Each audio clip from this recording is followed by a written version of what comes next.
라오디게아 교회입니다. 예. 요한계시록의 7교회 그러면 우리는 교회 그러면 촛대도 교회죠. 예, 촛대 또는 등불 성도 또 다 같은 7교회를 그렇게 표현하는 거죠. 7촛대, 7등불, 7성도를 7교회다라고 얘기하는 거죠. 그러니까 교회는 곧 촛대고 등불이고 성도다라는 것을 우리가 알 수 있죠. 바로 마지막 때 일어날 일들을 이 요한계시록을 통해서 우리한테 알려주는 것이 바로 이 7교회의 사건이다라는 것이죠. 터키 지방에 있는 7교회가 아니라 바로 마지막 때 일어날 일을 우리에게 알려준다라고 하는 거죠. 바로 요한계시록은 마지막 때 일어날 일들 장차 온 세상에 임하여서 심판을 하실 때 이를 기록하고 있다라는 것이죠. 말씀하여서 멸망받을 자들이 어떻게 멸망을 받는가 하는 것을 알려주는 것이 바로 요한계시록이라는 것이죠. 요한계시록을 통해서 3장까지는 또 하나님의 자녀들이 회개할 수 있는 기회를 주지만 4장부터는 하나님의 자녀들에게 회개할 수 있는 기회를 주지 않는다는 것이죠. 오늘 본문에서 보았지만 차갑든지 뜨겁든지 하라 미지근하면 너를 토해버린다라고 주님께서 분명히 말씀하셨죠. 하나님의 자녀일지라도 뜨겁든지 차갑든지 하지 않으면 하나님께서 그를 토해버린다라고 그렇게 말씀하고 있는 것이 굉장히 무서운 얘기입니다. 왜 하나님께서 토해버린다는 것은 곧 천국이 아니라 지옥에 들어간다라는 것이죠. 사탄의 먹이로 내주겠다라는 그런 뜻이죠. 굉장히 아주 굉장히 우리가 와서 섬뜩한 그런 얘기들이죠. 요한계시록은 더 이상 우리를 건면하는 책이 아니라 바로 하나님의 자녀들과 멸망하는 자들을 갈라내는 것이 바로 요한계시록이라는 것이죠. 바로 유다서까지는 우리를 요한 1, 2, 3, 4까지는 우리를 건면하는 그 말씀들이었다면 요한계시록은 결코 우리를 건면하는 것이 아니라 바로 멸망하는 자들이 어떻게 멸망할 것인가, 그리고 또 하나님의 자녀는 어떤 삶을 살 것인가를 보여주는 것이 바로 대수해 주는 것이 바로 요한계시록이라는 것이죠. 우리 20장, 21, 22장에 보면 하나님의 자녀들은 백마탄 말을 타고 가는 예수 그리스도 함께 연합되어 있다면 20, 21, 22장에서 천국 그림이 나오죠. 바로 예수 안에 들어가 있는 것이 얼마나 큰 기쁨인 것을 무엇인지를 보여주는 것이 마지막 장이라면 그 나머지 장들은 바로 멸망하는 자들은 어떤 큰 고통을 받는가라는 것을 알려주는 것이 요한계시록이라는 것이죠.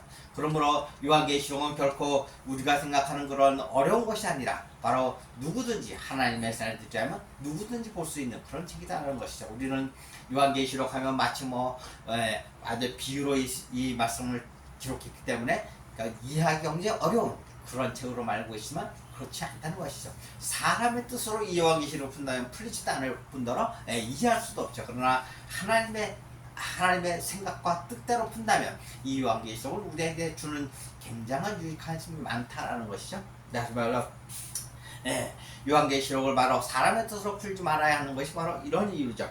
요한계시록은 하나님의 계시의 책으로서 오직 예수 그리스도와 연합된 자들만이 풀 수 있고 이해할 수 있는 책이다라는 것이죠. 바로 그런 의미에서 우리는 바로 예수와 함께 연합되어 있는 우리에게 큰 복이 임했다라는 것이죠. 바로 세상에 있는 많은 재물이 복이 아니라 바로 이 예수 그리스도와 함께 되어 있는 것이 바로 우리의 가장 큰 복이다라는 것이죠. 바로 이 계시라는 것은 바로 감추인 것을 드러내는 것, 바로 그것이 계시의 말씀이죠. 바로 슬기롭고 지혜 있는 자들, 세상에 있는 자들, 즉 혈과 육에 있는 자들, 다시 말해서 멸망하는 자들에게는 이 바로 계시를 감추었고 하나님의 자녀들을 나타내 주는 것이 바로 요한계시록이라는 것이죠. 바로 슬기롭고 지혜 있는 자들, 바로 멸망하는 자들을 얘기하는 것이죠. 바로 라오디게아 교회라는 것은 바로 정의라는 그런 뜻이죠. 하나님이 7개를 쭉 얘기하면서 그곳에는 형제 사랑을 얘기했고 마지막 라오디게아 교회를 통해서 정의가 무엇인가라는 걸 우리에게 말씀해 주고 있는 것이죠. 바로 이 라오디게아 교회에서는 교회에 드리는 말씀은 칭찬할 말이 전혀 없어요. 그죠? 이 6교회까지는 칭찬할 말고 칭찬을 있고 그 다음에 책만 있고 상급도 있었지만 이 마지막 교회에는 칭찬이 없다는 것이죠. 대신에 책망이 있고 상급이 있다는 것이죠. 바로 뜨겁지도 아니하고 차지도 아니하고 미지근하다라는 책망을 하셨고 또 부족한 것이 없다 하나 너는 공부하고 가련하고 가난하고 눈멀고 벌거벗은 것을 모른다라는 것이죠. 그러면 부유하다고 하는데 왜 이렇게 눈멀고 공부하고 가련하고 가난하고 눈먹어 벌거벗은 것을 모를까? 그 다음에 이기는 자, 즉 남은 자들 즉 하나님의 자녀들은 바로 예수와 하나님 아버지의 보좌에 함께하겠다라는 그런 칭찬을 하셨죠. 오늘 본문 계시록 3장 15, 16절을 보면 내가 내 행위를 아노니 내가 차지도 아니하고 뜨겁지도 아니하도다.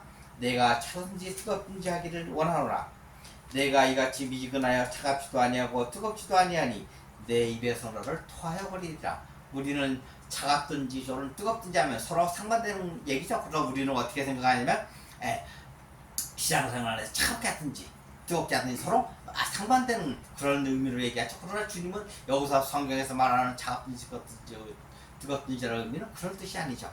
우리가 지금까지 사람의 뜻으로 이 성경을 보아왔기 때문에 차갑다는 것을 서로 반대로 생각했지만 결코 반대가 아니라는 것이죠. 바로 이 차다라는 뜻은 바로 우수한, 빼어난 또는 탁월한, 명철한, 또 추운 쌀쌀한 그런 개념을 가지고 있다는 것이죠. 마지막에서 이 차갑다는 의미는 바로 빼어나다 또는 탁월하다 또는 명철하다라는 그런 의미를 가지고 있다는 것이죠. 우리 잠언 25장 25절에 보면 먼 땅에서 오는 좋은 기별을 목마르는 사람에게 냉수와 같으니라. 여기서 말하는 냉수가 바로 차갑다라는 뜻이죠. 번역을 냉수라고 그렇게 번역했다는 것이죠. 그 다음에 뜨겁다라는 것은 덥다, 뜨겁다 또는 그런 의미죠. 바로 뜨겁다라는 것은 열심으로 예수 그리스도를 섬기는 것을 뜨겁다라고 한다는 것이죠. 그러니까 차다라는 의미와 뜨겁다는 의미가 서로 일맥상통하는 그런 의미다라는 것이죠. 상반되는 것이 아니라 서로 일맥상통한다라는 것을 우리가 알 수 있죠. 로마서 11장 11절에 보면 부지런하여 게으르지 말고 열심을 품고 주를 섬기라. 바로 이 열심이라는 뜻이 바로 뜨겁다라는 뜻이죠. 바로 뜨겁게 주를 섬기라는 것이죠. 바로 예수를 섬기라라는 그런 뜻을 바로 뜨겁다라는 것으로 성경에서 풀이하고 있다는 것이죠. 바로 이 번역하는 분들이 이 뜨겁다를 바로 섬기는 것으로 번역을 해야 됨에도 불구하고 그렇게 하지 못했다는 것이죠. 바로 우리가 왜냐하면 중국어 성경을 기준으로 했기 때문에 원어 성경이 아니라 중국어 성경을 번역을 했기 때문에 이런 실수를 했다라는 것이죠. 그러므로 차다라는 것은 바로 차다라는 것, 차다 뜨겁다라는 것은 바로 하나님의 일을 하는 것을 차다 뜨겁다라고 표현한다고 하고, 또 미지근하다라는 것은 바로 사람의 일을 한다는 것이죠. 바로 차갑든지 뜨겁든지 하라는 것은 하나님의 일을 하라라는 그런 뜻이죠. 하나님의 일을 하지 않는다면 그것은 곧 사람의 일이다라는 것이죠. 바로 이 차갑든지 뜨겁든지 하라는 의미가 바로 그런 의미라는 것을 알아야 하는 것이죠. 그리고 에베소서 6장 5절 6절을 보면 또 종들아 두려워하고 떨며 성실한 마음으로 육체의 상전에게 순종하기를 그리스도께 하듯하라. 눈가림만 하여 사람을 기쁘게 하는 자처럼 하지 말고 그리스도의 종들처럼 마음으로 하나님의 뜻을 행하라고 얘기하고 있죠. 바로 예수 그리스도를 섬기는 것이 바로 하나님의 일이라는 것이죠. 그러면 에베소 6장 5절에서 말하는 육체의 상전은 무엇이냐? 우리가 세상을 살아가면서 지겨럽은 사람이 바로 나의 상전인가요? 성경에서 말하는 육체의 상전이라 그런 사람들을 얘기하는 것이 아니죠. 바로 나에게 주신 하나님의 자녀들을 바로 육체의 상전이다 하는 것이죠.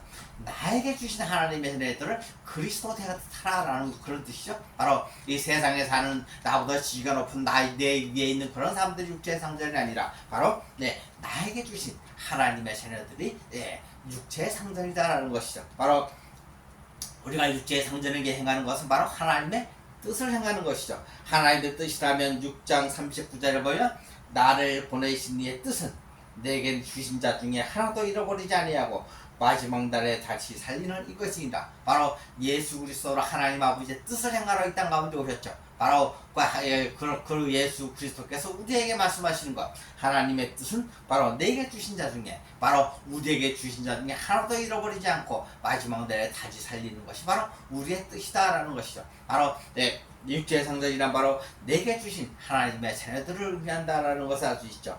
우리 그러면서 얘기하죠. 오늘 계시록 3장 17절에 보면 내가 말하기를 나는 부자라 부여하여 부족한 것이 없다 하나 내 공부한 것과 가련한 것과 가난한 것과 눈먼 것과 벌거 벗은 것을 알지 못하느냐. 주님이 우리는 스스로 부유하고 부자라고 얘기하지만 주님께서는 너는 결코 부자가 아니다라고 얘기하는 거죠. 그러므로 공고한 것이나 가련한 것이나 가난한 것이나 눈먼 것이나 벌거벗은 것을 내가 도무지 알지 못한다라고 우리를 이렇게 책망하고 있죠. 네, 그러면 부요하여 부족한 것이 없다라는 것은 바로 누가복음 12장에 보면 우리 13장 13절에서 22절에 보면 소출이 많은 부자 얘기가 나오죠. 부자가 아주 소출이 많아서 창고를 지어서 이제 더 이상 걱정 의심을 사겠다고 말할 때 주님께서 그 밤에 그 영혼을 뺏어간다면 무슨 재미가 있겠는가라는 것이죠. 바로 부족하여 부요하여 부족한 것이 없다라는 것을 책망한 이유는 바로 창고에만 쌓아두면 부유하다, 부족한 것이 없다라고 그렇게 얘기하지만 바로 이 책망할 이유는 바로 나누어 주지 않았다는 것이죠. 창고에만 쌓아두지 말고 창고문을 열고 많은 사람에게 나눠주었다면 그 복음이 전파되어서 하나님의 신뢰들을 살리는 일을 하겠다라는 것이죠. 다시 말해서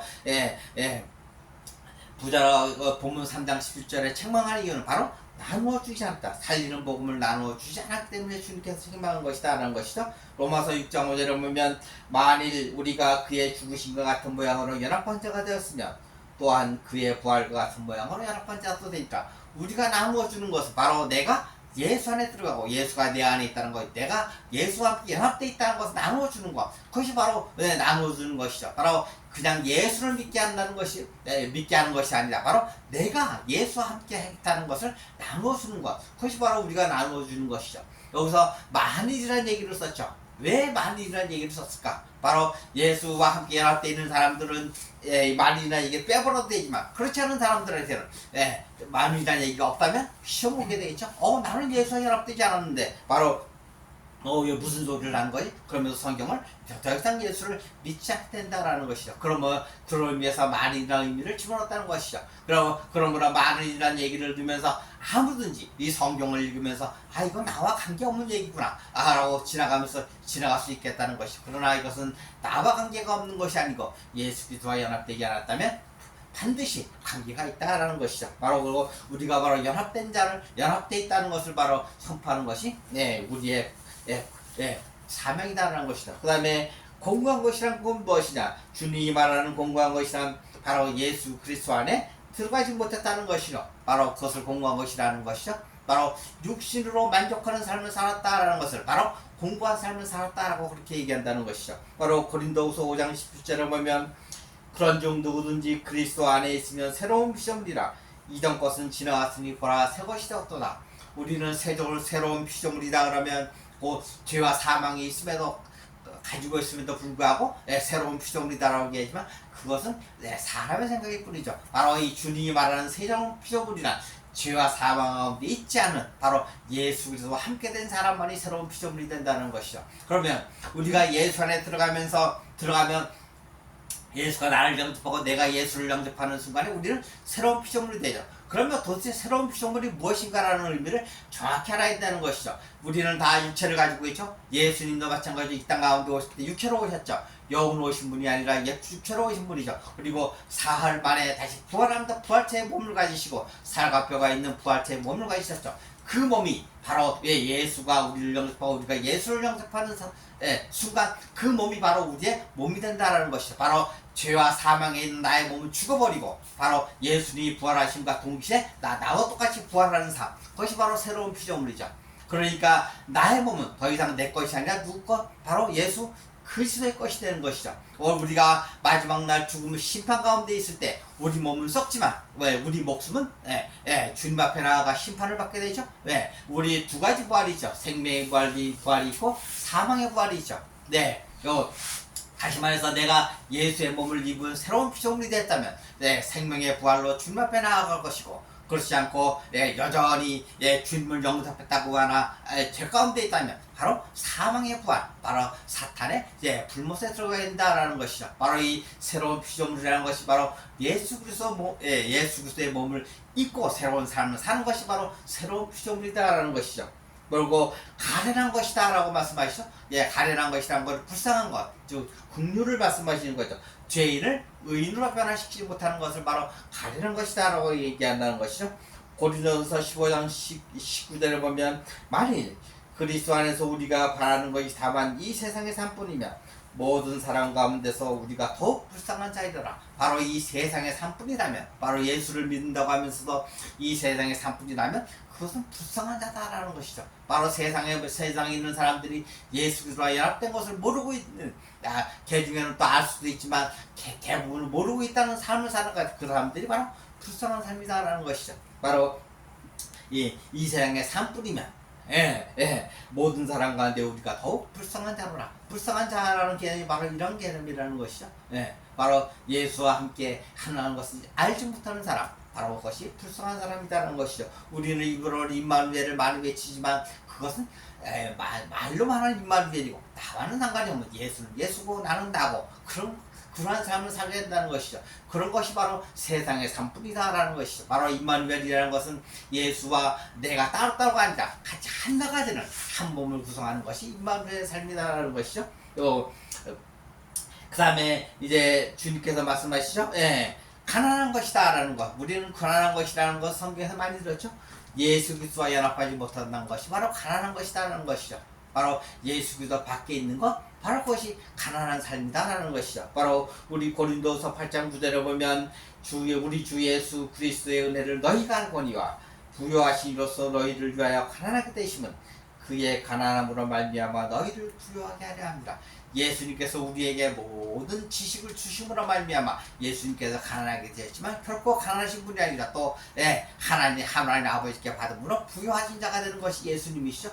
우리 또한 마찬가지죠. 우리도 예수님으로부터 많은 것을 받아도 부요한 자가 되지만 또 나누었으면 가난한 자가 되고, 또 예수 그리스도부터 받아서 부요한 자가 되고 가난한 자가 되고, 이러한 삶을 수도시 반복하게 된다는 것이죠. 바로 이 예수 그리스도와 함께 연합되어 있는 것을 아는 것, 바로 이것이 가난한 것을 면하게 된다는 것이죠. 그 다음에 눈먼 것, 소경이라고 얘기하죠. 소경은 바로 하나님 나라를 보지 못하는 자를 소경이라 한다는 것이죠.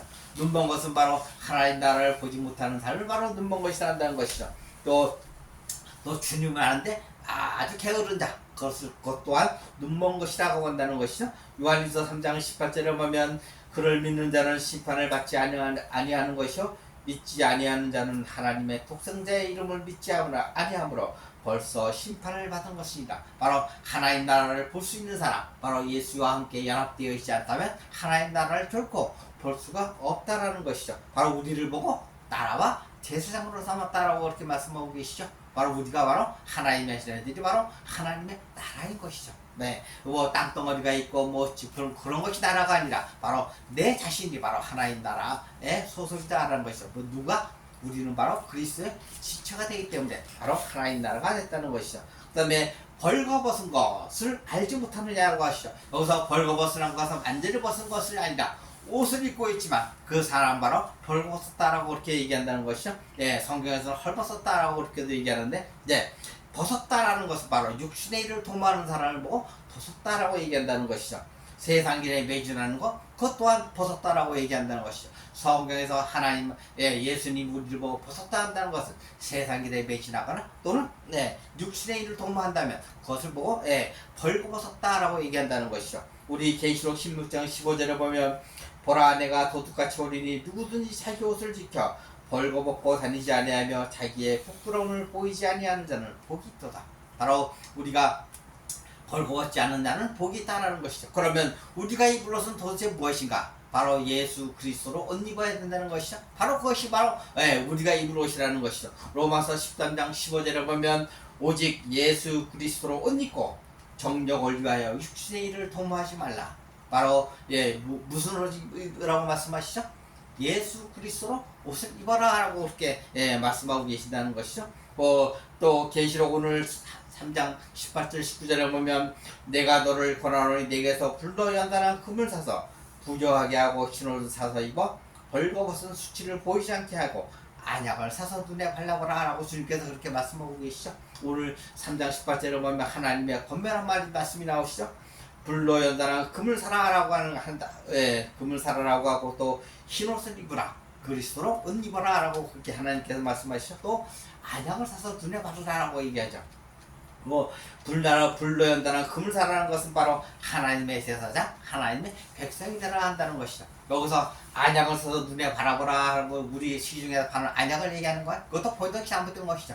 안약이 아니라 바로 기름을 부어보라라는 그런 뜻이죠. 예, 예. 안약이라는 것은 바로 엔크리오라는 단어를 써가지고 기름을 바르다 또는 기름을 붓다라는 뜻이 바로 안약이다라는 것이죠. 그걸 성경 번역이 완전히 잘못됐다는 것이죠. 안약거를 우리는 그냥 눈에 넣는 양말을 생각하는데 도대체 안약이 무엇인가 하는 것을 우리는 굉장히 많이 궁금해하죠. 왜 여기서 안약이라는 것은 바로 번역이 잘못돼 기름을 붓다 또 기름을 안약이라고 얘기한다는 것이죠. 바로 성령과 하나님의 능력을 우리 마음에 부어보라라는 그런 뜻을 가지고 있다는 것이죠.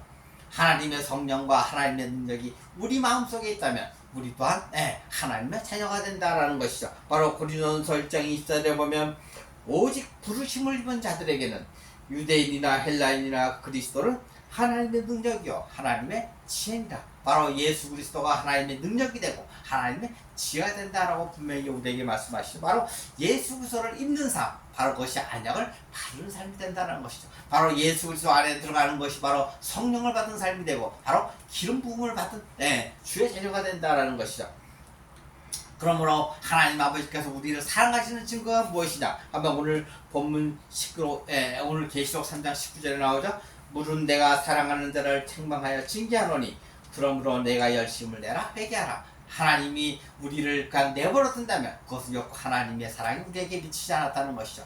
그러나 하나님의 사랑이 우리에게 임한다면 우리가 하나님의 징계를 받는 것, 그것이고 하나님의 사랑이 내게 임했다라는 것이죠. 우리가 하나의 가족을 이루고 있으면서도 가족 구성원이 뜻하지 않은 환난과 고난 가운데 있다면 그것을 내버려 두는 것이 아니라 가족이 힘써 도와주고 그 문제를 해결하려고 하는 것처럼 하나님도 마찬가지라는 것이죠. 하나님도 하나님의 자녀들이 큰 어려움에 봉했다면 하나님은 결코 그를 내버려 두지 아니하고 그가 하나님의 자녀라면 결코 내버려 두지 않고 그 문제를 해결하기 위해서 온갖 방법을 쓴다라는 것이죠. 바로 그것이 하나님의 사랑이 내게 우리에게 임했다라는 것이죠. 그렇지 않다면 내버려 둔다면 그것은 결코 하나님의 사랑이 임하지 않았다는 것이죠. 그러므로 내가 사랑하는 자를 책망하여 징계하노니 그러므로 내가 열심을 내라. 그리고 무슨 말이죠? 회개하라라고 말씀하시죠.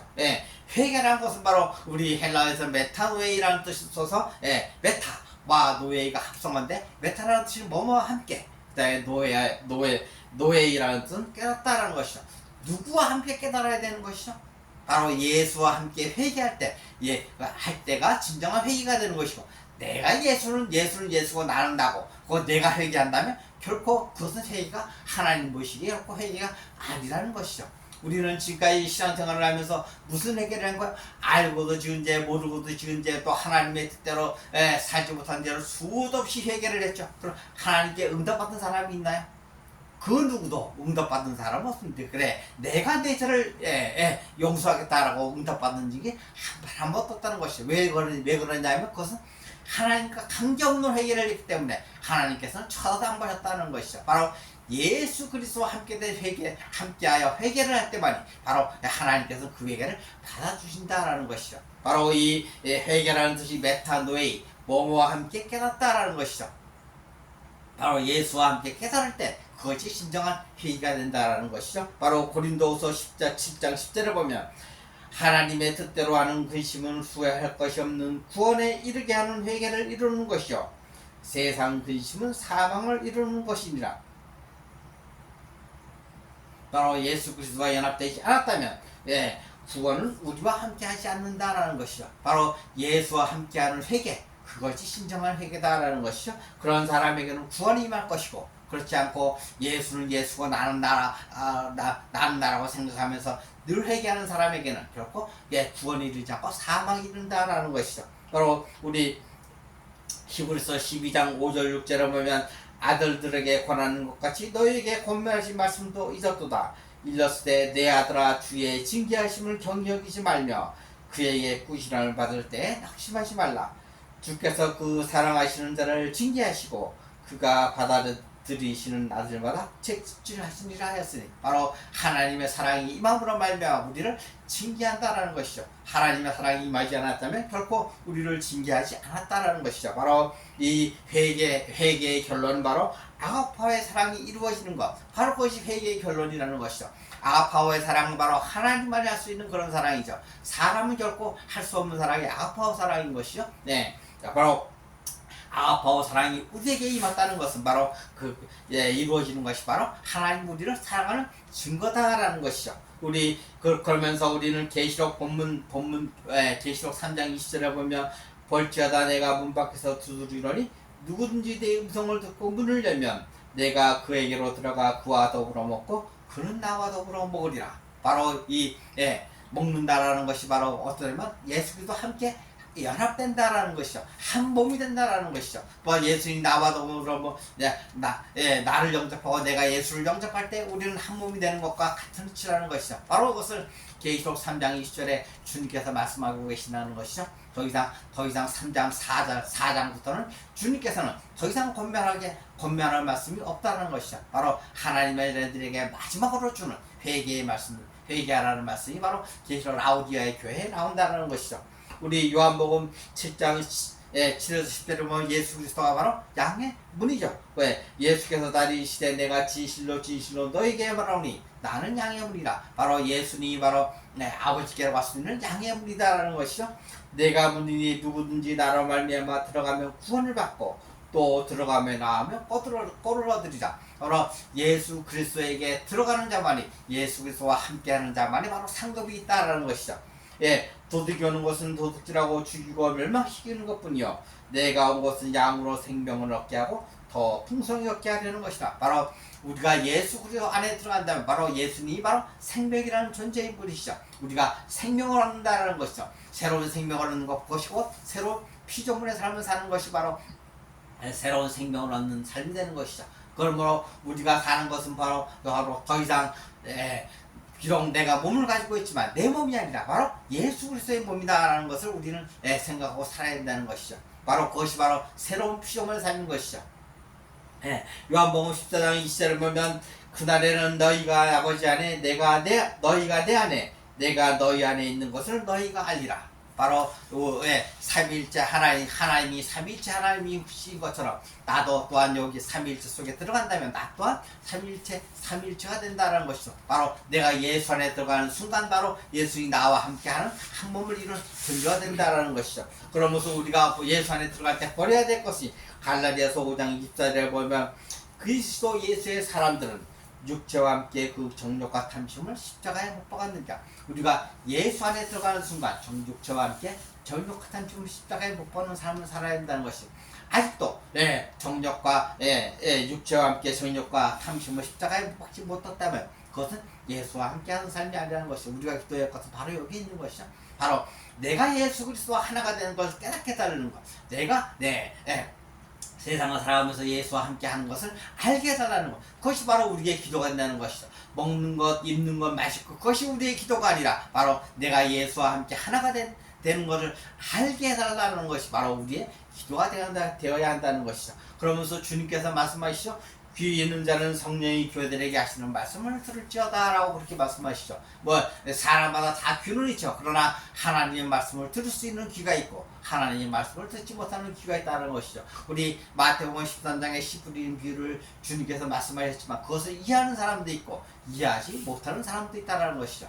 바로 우리는 마태복음 13장 씨 뿌리는 비유를 통해서 하나님의 자녀라면 그 씨가 바로 천국이라는 것을 알 수 있지만 하나님의 자녀가 아니면 그 천국 말씀을 비록 34절에서 천국 말씀이라고 써놨지만 그것을 이해하지 못한다는 것이죠. 그죠? 사람의 뜻대로 이해하는 것이 바로 마태복음 13장이라는 것이죠. 바로 그러면서 귀 있는 자는 성령이 교회들에게 하시는 말씀을 들을지어다 라고 하죠. 누가? 바로 이기는 자에게 주는 상급이 어떤 것인가 라는 것을 주님이 말씀하시죠.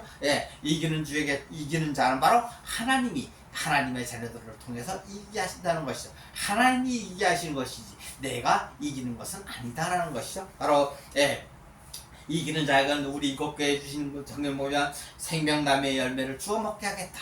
또 그리고 둘째 사망에 해가 없다. 또 감초 없던 만나 즉 예수 그리스도의 살과 피를 먹게 하겠다라는 것이죠. 그것이 바로 그리고 흰돌에 새 이름을 기록하겠다라는 것이고 바로 만국을 통치하는 권세를 주고 흰옷을 입고 그 이름을 생명책에 기록하겠다. 또 성전의 기둥이 되겠다. 또 하나님과 하나님 아버지와 예수 그리스도의 보좌에 함께 하여 주겠다라는 바로 이기는 자에게 주는 축복이 이게 큰 복이죠. 바로 계시록 21장 10절에 보면 이기는 자는 이것들을 상속으로 받으리라. 나는 그의 하나님이 되고 그는 내 아들이 되리라.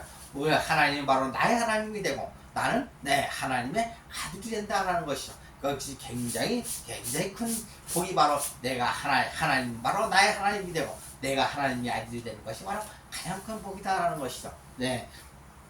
에베소 그러므로 우리가 이 땅 가운데 살아가는 목표는 바로 에베소 4장 13절에 나오죠.